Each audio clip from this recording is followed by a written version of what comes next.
In this video, I would like to talk about the various gravity weapons from GURPS Ultra-Tech. I know that in an earlier video I already covered grav guns, but those use gravity to propel a projectile, instead of using the gravity itself as a weapon. Grav guns are projectile weapons, but today I am going to talk about energy weapons, force guns and graviton guns. The first weapon category is force guns. The force guns are supersized TL-10 weapons that apply a tightly focused pressor beam to deliver an impact. They can work in an atmosphere, in a vacuum or underwater without any problems, and the beam is silent and invisible, making the shooter hard to detect. Force beams deal crushing damage with a double knockback modifier and no armor divisor. Force beams also have a kinetic stun setting that adds the no wounding modifier. This means that no injury is dealt, but knockback and blunt trauma are still possible. I also allow removing this kinetic stun setting to make the gun 10% cheaper.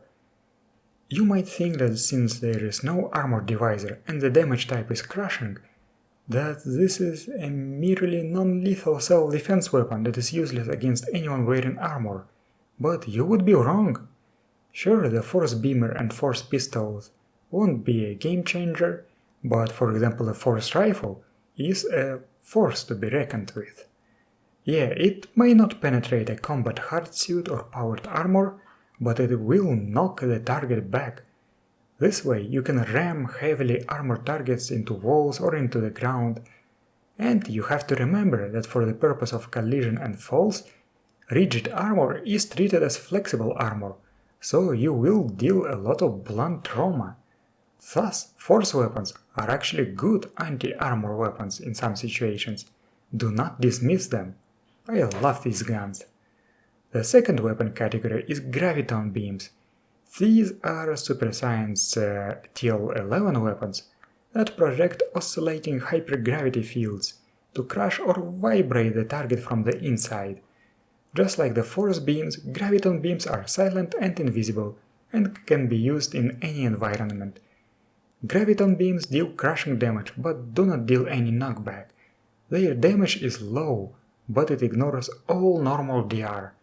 Force screens, however, protect against them at 1/100th of their DR. Since the graviton beams ignore DR, they also cannot deal blunt trauma. I suggest being very careful with anything that ignores DR. While a magical spell or a psionic ability might ignore DR, it is usually resisted in a quick contest of HT or will. Graviton beams, however, do not offer anything like that. Instead, they can be dodged. They aren't as overpowered as disintegrators, but I would probably still disallow them in my games. I just don't trust them. If you'd like to design your own force beams or graviton beams, the blaster and laser design article supports them. And that's it. I know that this is a short video, but I am running out of energy weapons to talk about. There are only lasers left.